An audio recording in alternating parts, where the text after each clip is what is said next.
এটা নতুন বিষয় আৰু এই বিষয়টোক নিশ্চিতভাৱে গুৰুত্ব সহকাৰে ল'ব লাগে আশা কৰ্মীসকলৰ বাবে এই ভিডিঅ'টো। আশা কৰ্মীসকলে কোভিডৰ সময়ত কিমান কষ্ট কৰিছিল এইটো প্ৰশ্ন সকলোকে সুধিব বিচাৰিছোঁ। প্ৰশ্নটো সুধিব বিচাৰিছোঁ ৰাজ্য চৰকাৰক, প্ৰশ্নটো সুধিব বিচাৰিছোঁ কেন্দ্ৰীয় চৰকাৰক, প্ৰশ্নটো সুধিব বিচাৰিছোঁ মুখ্যমন্ত্ৰী ডক্টৰ হিমন্ত বিশ্ব শৰ্মা ডাঙৰীয়াক। কোভিডৰ সময়ত অংগনবাড়ী কৰ্মী সহায়িকাৰ লগতে আশা কৰ্মীসকলৰ যিখিনি ত্যাগ, আশা কৰ্মীসকলে কিমান এটা কষ্ট কৰিছিল, আশা কৰ্মীৰ সেই কষ্টখিনি কথা কোনোবাই পাহৰিব পাৰিব নেকি? আশা কৰ্মীয়ে প্ৰতিটো দিনত কেনেদৰে কষ্ট কৰে, তেওঁলোকে তাৰ বিনিময়ত উপযুক্ত সন্মান পাইছেনে, উপযুক্ত মাননি পাইছেনে, সেই বিষয়টো মুখ্যমন্ত্ৰী ডক্টৰ হিমন্ত বিশ্ব শৰ্মা ডাঙৰীয়াই ৰাজহুৱা কৰিব পাৰিবনে? সেই বিষয়টো ৰাজ্য চৰকাৰখনে ৰাজহুৱা কৰিব পাৰিবনে?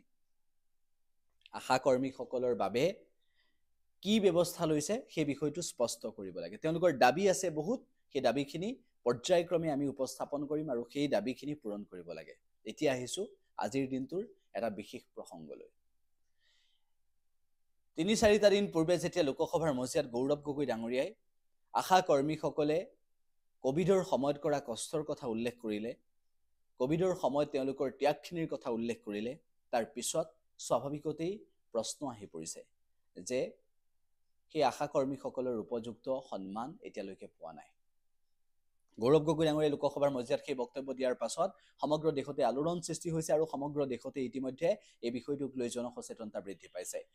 প্ৰধানমন্ত্ৰী নৰেন্দ্ৰ মোদী ডাঙৰীয়াক প্ৰশ্ন কৰি, ভাৰত চৰকাৰৰ সন্মানীয় মন্ত্ৰীক প্ৰশ্ন কৰি, শাসক পক্ষৰ চৰকাৰী পক্ষৰ সন্মানীয় সদস্যক প্ৰশ্ন কৰি, লোকসভাৰ অধ্যক্ষ ওম বিৰলাৰ উপস্থিতিত যিটো সময়ত বক্তব্য ৰাখিছিল গৌৰৱ গগৈ ডাঙৰীয়াই, সেই বক্তব্যই সমগ্ৰ দেশত আলোড়ন সৃষ্টি কৰিছে। আশা কৰ্মীয়ে কোভিডৰ সময়ত কৰা ত্যাগৰ কথা উল্লেখ কৰিছিল। সেই সময়ত লোকসভাৰ অধ্যক্ষৰ আসনত থকা সন্মানীয় সদস্যগৰাকীয়ে গৌৰৱ গগৈৰ ভাষণ শুনিছিল। লোকসভাৰ সন্মানীয় সদস্যগৰাকীক, সন্মানীয় অধ্যক্ষক প্ৰমুখ্য কৰি, সন্মানীয় সদস্যসকলক প্ৰমুখ্য কৰি গৌৰৱ গগৈৰ যি ভাষণ আছিল, সেই ভাষণ অত্যন্ত গুৰুত্বপূৰ্ণ।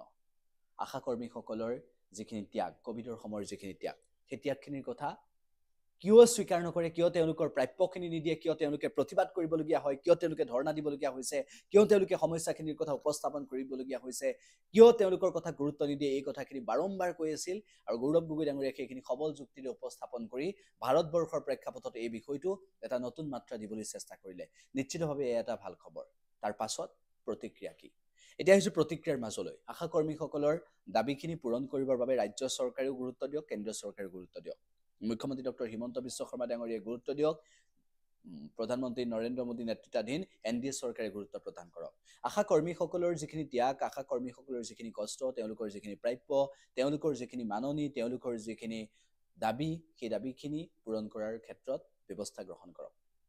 আমি এইটো বিচাৰিছোঁ যে আশা কৰ্মীসকলে কোভিডৰ সময়তেই নহয়, প্ৰতিটো মুহূৰ্তত কেনেদৰে কাম কৰিবলগীয়া হয়, প্ৰতিটো মুহূৰ্তত কেনেদৰে কষ্ট কৰে, নিশাৰ ভাগত উঠি যায়, কেনেদৰে প্ৰতিটো মুহূৰ্তত এগৰাকী প্ৰসূতিৰ লগত থাকে, কেনেদৰে এগৰাকী সন্তান সম্ভৱা মহিলাৰ লগত কেনেদৰে সেই সময়খিনিত প্ৰতিটো মুহূৰ্তত নজৰ ৰাখে, কেনেদৰে তেওঁলোকে চৰকাৰী কাম কাজত ভাগ লয়, কেনেদৰে তেওঁলোকে চৰকাৰী কাম কাজসমূহৰ ক্ষেত্ৰত গুৰুত্ব প্ৰদান কৰে, এইবোৰ কথা নতুনকৈ কোৱাৰ প্ৰয়োজন নাই, এইবোৰ দেখুৱাই দিয়াৰ প্ৰয়োজন নাই।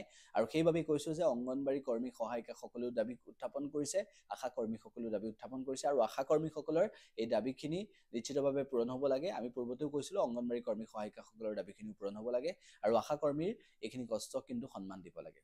গৌৰৱ গগৈ ডাঙৰীয়াই সদনৰ মজিয়াত সেই বক্তব্য দাঙি ধৰাৰ পিছত সমগ্ৰ দেশতে আলোড়ন সৃষ্টি হৈছে।